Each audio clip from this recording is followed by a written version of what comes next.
Maligayang pagdating sa paaralan para sa mga migranteng manggagawa sa Taipei. Ngayon, ituturo ko sa inyo mga kasanayan sa pag-aalaga, paglipat at paggamit ng mga pantulong na kagamitan. Tamang paraan ang paglipat ng posisyon.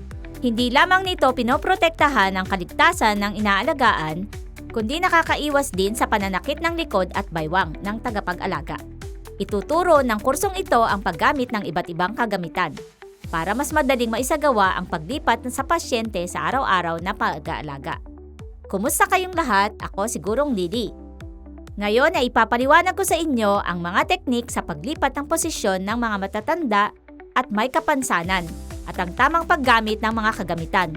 Huwag kalimutang i-like, mag-subscribe sa aming channel at ibahagi ito sa mga ibang tagapag-alaga. Sa ganitong paraan, makakatanggap kayo ng mas maraming kapaki-pakinabang na mga video tutorial tungkol sa pag-aalaga. Ang maling paraan ng paglipat ng pasyente ay may dalang dobleng panganib. Maaring makaranas ng pananakit ng likod at baywang ang tagapag-alaga dahil sa paulit-ulit na pagbubuhat. Samantalang ang inaalagaan ay maaaring mahulog at masaktan sa proseso ng paglipat. Ayon sa mga pag-aaral, sa mga gawaing pag-aalaga, humigit kumulang 80% ng pananakit ng likod at baywang ng tagapag-alaga ay may kaugnayan sa maling paraan ng paglipat ng pasyente. Kaya naman ang tamang kaalaman sa paglipat at paggamit ng mga kagamitan ay napakahalaga. Sa aralin natin ngayon, pag-aaralan natin ang 6 na mahalagang bahagi tungkol dito. Unawain kung ano ang paglipat at ang kahalagahan nito. Paano magsagawa ng pagsusuri bago ang paglipat? Ang pagkakaiba ng 3 pangunahing paraan ng paglipat, paliwanag sa paglipat gamit ang kamay, pagkilala at paggamit ng karaniwang kagamitan sa paglipat, at isagawa ang demonstrasyon ng aktwal na teknik sa paglipat. Kapag natutunan ang mga kasanayang ito, mas magiging ligtas kayo at mas madali ang pagtulong sa inaalagaan sa mga araw-araw na gawain. Ang paglipat ay tumutukoy sa pagtulong sa mga taong may limitadong galaw. Ito ay proseso ng paglipat mula sa isang lugar patungo sa isa pa. Kabilang sa mga karaniwang paglipat ay mula sa kama papunta sa wheelchair, mula sa wheelchair papunta sa inidoro, pagbaliktad at pag-ayos ng posisyon sa kama. Araw-araw, maaaring kailanganin ng tagapag-alaga na magsagawa ng maraming paglipat, tulad ng pagtulong sa inaalagaan na bumangon, gumamit ng palikuran, maligo, kumain at iba pang gawain. Ang paglipat ay pangunahing kasanayan sa pag-aalaga na nakakaapekto sa kalidad ng buhay ng inaalagaan at sa kalusugan ng tagapag-alaga. Bago magsagawa ng paglipat, kailangan suriin muna ang ilang mahalagang salik. Una, ang pisikal na kalagayan ng inaalagaan, kabilang ang timbang, taas ng katawan at kung may iniindang sakit sa anumang bahagi ng katawan, kung may sugat o may mga tubo sa katawan. Pangalawa, kakayahang gumalaw, kung kaya bang umupo ng mag-isa, tumayo o sumunod sa utos. Pangatlo, kung nauunawaan ang sitwasyon at kayang makipag-cooperate sa proseso ng paglipat. Pang-apat, mga kondisyon ng kapaligiran, tulad ng sapat na espasyo, kung pantay ang sahig. Panghuli, mga uri ng kagamitan na maaaring gamitin. Ang mga pagsusuring ito ang magtatakda kung anong paraan ng paglipat at kagamitan ang gagamitin. Tandaan, laging unahin ang kaligtasan, batay sa kakayahan ng inaalagaan. Maaari tayong pumili ng 3 pangunahing paraan ng paglipat. Paglipat habang nakahiga, para sa matatandang hindi kayang umupo. Karaniwang nangangailangan ng sliding mat. Paglipat habang nakaupo, para sa matatandang kayang umupo pero hindi makatayo. Maaring gumamit ng transfer board or sliding mat. Paglipat habang nakatayo, para sa matatandang kayang tumayo ng pamandalian. Maaring gumamit ng transfer belt. Ang tamang pagpili ng paraan ng paglipat ay makakabawas sa bigat ng pag-aalaga at mapataas ang antas ng kaligtasan. Magkakaibang uri ng inaalagaan ang nangangailangan ng angkop at iba't ibang paraan ng paglipat ayon sa kanilang kondisyon. Ang mga matagal ng nakaratay ay karaniwang kailangang ilipat habang nakahiga. Maaring gamitin ang electric bed o sliding mat. Ang mga pasyenteng na stroke ay karaniwang mahina ang isang bahagi ng katawan. Dapat isagawa ang paglipat mula sa mahinang bahagi. Maaring gumamit ng standing transfer na may transfer belt. Ang pasyenteng may bali sa ibabang bahagi ng katawan ay hindi makakatayo o makakabigat ng katawan. Mas angkop ang paglipat habang nakaupo gamit ang transfer board. Ang pag-unawa sa katangian ng inaalagaan ay makakatulong sa pagpili ng pinakaangkop na paraan ng paglipat at pagkagamitan para sa ligtas at epektibong pag-aalaga. Ang paglipat gamit ang kamay ay isang pangunahing kasanayan na kailangang matutunan ng bawat tagapag-alaga. Sa pagsasagawa nito, dapat gamitin ang dalawang kamay upang yakapin ang pasyente. Iwasan ang paghila sa ilalim ng kilikili o tuhod. Sa paglipat, panatilihing tuwid ang likod. Gamitin ang lakas ng mga binti sa paglipat upang mabawasan ang bigat sa likod. Dapat maging maayos at tuloy-tuloy ang bawat galaw at laging isaalang-alang ang kaligtasan at ginhawa ng inaalagaan. Kung magagamit ang mga kagamitan, mas magiging madali ang proseso ng paglipat. Susunod, ipapakilala namin ang mga karaniwang kagamitan sa paglipat upang matutunan ang mas magaan na paraan ng paglipat. Maaring hatiin ng dalawang uri ang mga kagamitan sa paglipat. Mga kagamitang nangangailangan ng tulong ng tao tulad ng transfer belt at transfer board. Ang mga kagamitang ito ay magaan at praktikal at abot kaya ang presyo. Mga pasilidad na tumutulong sa kapaligiran, gaya ng mga handrail at adjustable bed ay makakatulong sa pagtiyak ng mas litas at maginhawang kapaligiran para sa paglipat. Sa pagpili ng kagamitan, dapat isaalang-alang ang pisikal na kalagayan ng inaalagaan, kakayahan ng tagapag-alaga, kapaligiran ng gagamitin at mga kondisyon sa pananalapi at iba pang salik. Susunod, isa-isang ipapakilala ang mga karaniwang kagamitang ginagamit sa paglipat. Ang transfer belt ay pangunahing at pinakakaraniwang ginagamit na kagamitan sa paglipat. Ito ay itinatali sa baywang ng inaalagaan. Nagbibigay ito ng matibay na hawakan para sa tagapag-alaga. Sa paggamit nito, dapat itali ang belt sa baywang ng inaalagaan. Huwag masyadong mataas o mababa. Dapat may puwang para sa kamay. Pero hindi dapat maluwag. Tamang higpit lamang. Ang disenyo ng hawakan sa belt ay nagbibigay daan sa tagapag-alaga ng magbigay ng puwersa mula sa iba't ibang anggulo. Para sa mga mahusay na kontrol at suporta, paalala, hindi dapat gamitin ang transfer belt kung may sugat sa baywang o kung sobrang mahina ang inaalagaan. Ang transfer board ay tumutulong sa inaalagaan na lumipat mula sa ibang patag na lugar papunta sa isa pa, lalo na para paglipat habang nakaupo. May iba't ibang hugis ng transfer board, karaniwang ginagamit ang tuwid na board at butterfly board. Makintab ang ibabaw kaya madaling dumulas. May anti-slip na disenyo sa gilid para sa dagdag na kaligtasan.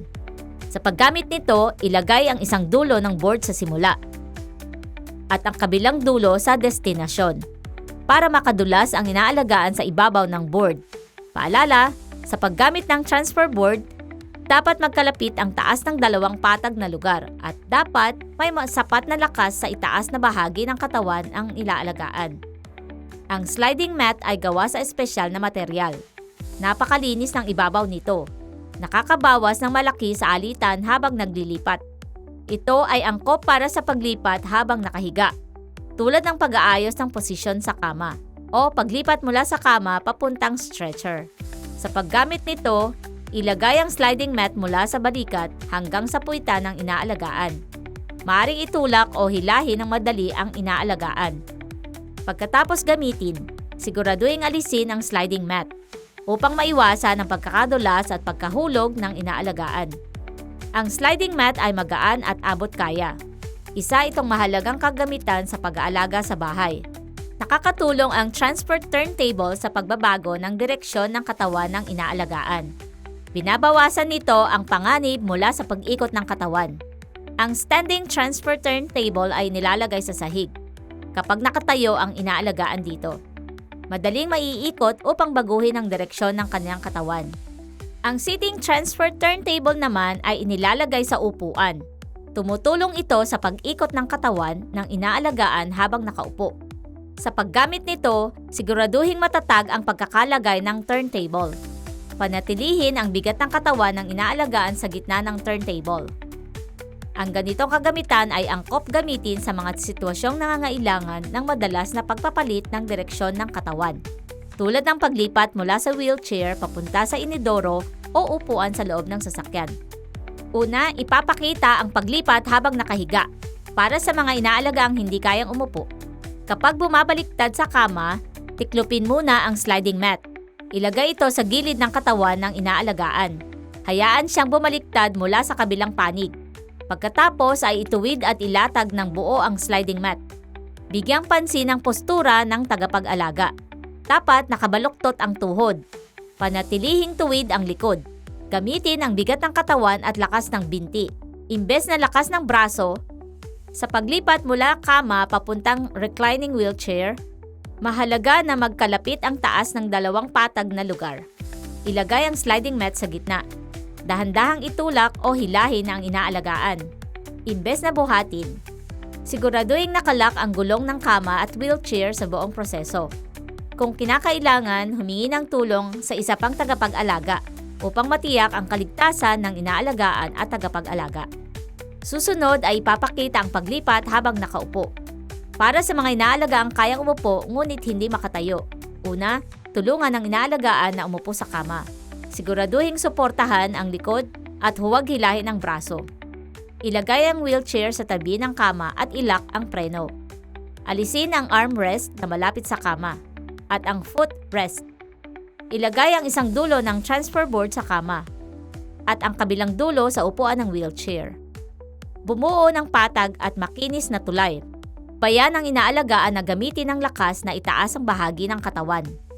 Dumulas papunta sa wheelchair gamit ang transfer board. Dapat nakapwesto ang tagapag-alaga sa harap o gilid ng inaalagaan at laging handang tumulong. Pero hanggat maaari, hayaan ang inaalagaan na gawin ito ng mag-isa. Pagkatapos ng paglipat, maingat na alisin ang transfer board at ayusin ang pagkakaupo ng inaalagaan sa wheelchair. Panghuli, ipapakita ang paglipat habang nakatayo para sa mga inaalagaang kayang tumayo ng panandalian. Itali muna ang transfer belt sa inaalagaan. Siguraduhin na posisyon ay nasa baywang at madaling hawakan ang hawakan. Ang tagapag-alaga ay dapat nakapwesto sa harap ng inaalagaan. Ihiwalay ang mga paa, iposisyon ang isang paa sa harap at ang isa sa likod para sa matatag na postura. Hawakan ang grip ng transfer belt. Gabayan ang katawan ng inaalagaan na yumuko paabante. Mas madali siyang makakatayo sa ganitong paraan. Pagkatapos tumayo ng inaalagaan, gabayan siyang dahan-dahang umikot. Kung mahirap ang pag-ikot, maaaring gumamit ng transfer turntable sa sahig bilang tulong. Sa buong proseso, panatilihing tuwid ang likod ng tagapag-alaga. Gamitin ang lakas ng binti, hindi ang likod. Balikan natin ang tatlong pangunahing prinsipyo ng paglipat. Una, tamang tasahin ang kakayahan at pangangailangan ng inaalagaan. Pumili ng pinakaangkop na paraan ng paglipat. Pangalawa, kailangang matutunan ang teknik sa paglipat gamit ang kamay. Pero mas magaan kung may kagamitan. Pangatlo, sa paglipat ang tagapag-alaga ay dapat panatilihin ang tamang distansya sa pagitan nila. Kung masyadong malayo, maaaring mapuwersa o masaktan ang likod ng tagapag-alaga. Kung masyadong malapit, maaaring magbanggaan naman. Ibaluktot ang tuhod, hindi ang baywang. Gamitin ang bigat ng katawan at lakas ng binti, imbes na lakas ng braso at likod. Tandaan, ang maling paraan ng paglipat ay hindi lang makakasakit sa inaalagaan, kundi makakasama rin sa kalusugan ng tagapag-alaga sa pangmatagalan. Sa pagpili ng tamang kagamitan sa paglipat, isaalang-alang ang mga sumusunod na salik para sa mga inaalagaang ganap ng nakaratay. Inirerekomenda ang paggamit ng sliding mat. Para sa mga kayang umupo pero hindi makatayo, ang transfer board ang pinakaangkop na kagamitan para sa mga kayang tumayo ng panandalian. Napaka-praktikal ang transfer belt at turntable. Bukod pa rito, dapat ding isaalang-alang ang kapaligiran sa pag-aalaga, kalagayang pinansyal at kakayahan ng tagapag-alaga. Ang tamang kagamitan ay nagpapaligtas sa proseso ng paglipat at mas pinadadali ang proseso nito. Ngayon ay natutunan natin ang pangunahing konsepto ng paglipat at ang tatlong pangunahing paraan ng paglipat, paliwanag tungkol sa paglipat gamit ang kamay, mga karaniwang kagamitan sa paglipat at kung paano ito gagamitin. Kapag natutunan ang mga kaalamang ito, mas ligtas ninyong magagampanan ang pagtulong sa inaalagaan sa araw-araw na gawain. at maprotektahan din ang inyong kalusugan. Paalala, kapag may emerhensya, agad na ipagbigay alam sa employer. Ang employer ang tatawag sa mga medical na tauhan kung hindi makontak ang employer. O kung may panganib sa buhay ng nakakatanda, tumawag agad sa 119. Pagkatapos mag-ulat, patuloy pa ring ipagbigay alam sa employer para sa karagdagang tulong. Tandaan, ang tamang paglipat ay makakapagpataas ng ginhawa at dignidad ng inaalagaan at nakakabawas sa bigat ng inyong trabaho. Kung kailangan ninyo ang karagdagang tulong, maaaring makipag-ugnayan sa Taipei Assistive Device Resource Center upang humingi ng propesyonal na pagsusuri at payo. Ang tamang mga teknik sa paglipat at kagamitan ay makakapagpadali ng inyong trabaho sa pag-aalaga at magdudulot ng mas magandang kalidad ng buhay para sa inyo at sa inaalagaan.